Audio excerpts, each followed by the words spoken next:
just you, but other educators like Dale and Jim Van Zandt. He was my tennis coach, my Uncle Tom, my grandfather. I get choked up when I think about the things I learned at Galesburg. And then I think about how many times I want to not remember Galesburg. But these times here, and hearing Dan speak, and this is a pretty neat thing that we do here. And we can get that tradition back. It'd be really nice, though. Good luck. But I had some other things to say, but thank you, Coach. Thank you, wrestling coach. I'm so happy to be a part of something that was really special. Thank you. I'm not going to go too long, I know that. So bear with me a little bit more. Talking about his grandfather, you couldn't help but love Doc Smith. You know, he came when he moved back here, and he came on the first team I was here, and he come up and I got a son I want you to play. I said, is he a big guy? He said, he's 107 pounds. Hey, that kid, Ron Smith, he was a 4-year starter, a key member. You know, make me get real sentimental about that. He was one of the best, 107 pounder, and he graduated about 150 or 60, 4-year starter from that. One more, I'd like to have Pat Sullivan come here and on behalf of his dad, because he was a key member of all the staff. So Pat, come on up here and say something. Well, I was just thinking about what Fred said earlier about all the coaches coming in, and that he was coached by all of them. And I think just as a testament to this school and this community, so was I 25 years later, and Tom, you know. So that's just, I mean, it just goes to show what a great community this is, an athletic program with longevity, and hopefully Tony and Mike will bring this back and keep it for a long time. So thank you. One more thing I want to say, I keep going one more, you know. One more is that David Levine told me last night, he's a 17-year-old guy. He looks 17. Look at him. Does he look 17? Huh? He told me last night he's an official, and he officiated the Muskegon Catholic football game. And he says, you know, that was a team that beat the hell out of us, so to speak. So he says, I would really want to fix those guys. I was going to call all the things. David, come on up and tell us about Muskegon Catholic.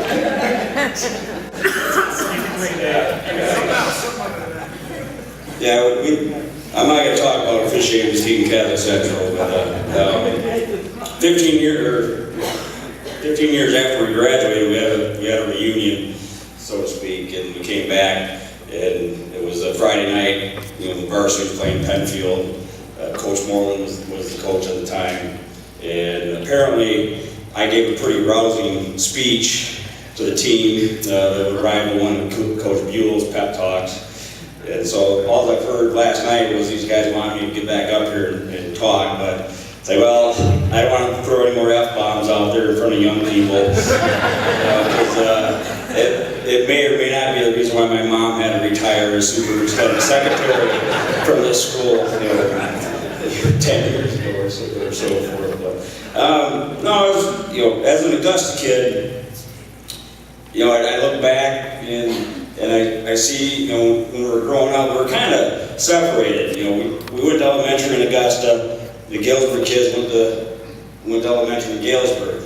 But then we merged at the middle school age. And it was just kind of neat, you know, because we were kind of separate. We were, you know, one school, but we're separate cliques. But then we came together, and it's just neat to see how things do come together. Because this was a melting pot. I think Fudd said it best. It's like, you know, half the kids on the team were ineligible pretty much hour to hour, and half the team was this Victoria or big valedictorian as people. You know, so it was kind of, we kept each other in check though. You know, we showed up to practice. Yeah, we were mischiefs. You know, but we had the respect of one another, and we had that responsibility so that we showed up to practice and to work hard and to work hard for each other. And you know, with me, I was probably the slowest guy, that ever put on the Hillsborough Augusta jersey. You know, and I probably threw the ball the shortest distance as a quarterback of any quarterback in the history of GA. You know, but, you know, yeah, the best bounce pass. But, you know, I knew my limitations, you know, but I knew I had these guys to back up on the football field. I couldn't let them down. So in practice, you know, when Fuzz is telling me, you gotta, you know, 5-step drop, you know, get that ball out, well, I made sure, you know, I had the most efficient 5 steps, you know, going back, because I couldn't rely on anything else. I had to be a technician on the field. But I did that for these guys so that, you know, that we could succeed. And those guys did that for me and for each other. So it was, you know, we may not be able to say we're the greatest team to come out of GA, you know, but we were probably the tightest team to come out of GA. And this is a special group of guys, and, you know, there's a special part of my life. It's something that I remember pretty much on a day-to-day basis. And it's just, I'm proud to say that I'm a GA football player. I'm proud to say that I played with these guys. And I'm proud to say that I played for Coach Matskill and the rest of the coaching staff. So, thank you. Since you made that speech, I make hold you responsible to get all those guys with that pass. Well, I'm still Is eating. that right now? Okay. I'm still eating the sub for P-Pod. Any rest of you guys want to get up here and say something? It's got to be short if you do. No, I can't help but look at Jason Meadows here because there's so many Meadows that played for us, won so many ball games. And Jason kind of was one of the guys that kind of got these guys off the path a little bit, quite a bit. And he was a model. Jason, he was a model. He came and looked at that guy. And so he came in a football game.